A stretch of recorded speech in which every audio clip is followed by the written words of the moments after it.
Technological update. இப்ப அந்த வைடுலாம் வந்து நெறைய கன்ஃப்யூஷன்ஸ் வருதுல்ல. சைடுல வந்து பேட்ஸ்மேன் இங்க நின்னாங்கப்பா. அதனால வைடு அது குடுக்க மாட்டேன்னு சொல்ட்டாங்க. ஏமாத்திட்டாங்கப்பா. ஃபிக்ஸிங்கப்பா. மேல தலைக்கு மேல போச்சு. பேட்ஸ்மேன் அந்த ஹைட் இருக்கனால அது வைடு குடுக்கல. அப்படி இப்படின்னு நெறைய கன்ஃப்யூஷன்ஸ்லாம் வருது. இனிமேட்டு அந்த கன்ஃப்யூஷன்ஸ்லாம் கிடையாது. டெக்னாலஜிக்கா ஹாக்கைன்னு சொல்லிட்டு ஒரு விஷயத்த யூஸ் பண்றாங்க ஐபிஎல்ல.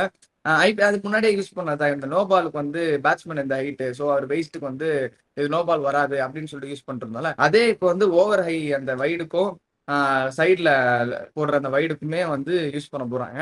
இப்போ பேட்ஸ்மேன் இந்த ஹைட்னா இந்த அந்த பேட்ஸ்மேன் இப்போ டக் பண்ணி ஆடினாலுமே பேட்ஸ்மேன் இந்த ஹைட்ல இருக்காருப்பா அவருக்கு வந்து இந்த ஓவர் த ஹெட் வைடு வராது. ஆஃப் சைடு வைடு எப்படி பாத்தீங்கன்னா இப்போ பேட்ஸ்மேன் வந்து மிடில் ஸ்டம்ப்ல இருந்து கார்டு எடுத்து ஆடுறாருல அந்த மிடில் ஸ்டம்ப்ல இருந்து நவுறும் போது இப்போ வந்து ஆஃப் ஸ்டிக்ல வந்து ஆடுறாருப்பா அதனால வந்து பவுலர்ஸ்லாம் வந்து வெளில போட்டுட்டு இதெல்லாம் வைடு கிடையாதுன்னு சொல்லிட்டு அசால்ட்டா போயிடுறாங்களா. இனிமேட்டு அந்த கதையே கிடையாது. பேட்ஸ்மேன் வந்து எவ்வளவுக்கு எவ்வளவு நவுறாரோ எவ்வளவு இன்ச் நவுறாரோ அந்த வைட் லைன்ல இருந்து அவ்வளவு இன்ச் தான் வந்து பவுலர் வந்து வைட் அதை எக்ஸ்ட்ரா மேக்ஸிமைஸ் பண்ணிக்க முடியும். அதுக்கு மேல வந்து போட்டீங்கன்னா அது வைடு தான்ப்பா அப்படின்னு சொல்லிட்டு டெக்னாலஜிக்கலா ஒரு என்ஹான்ஸ்மெண்ட் பண்ணிருக்காங்க. வாழ்த்துக்கள்.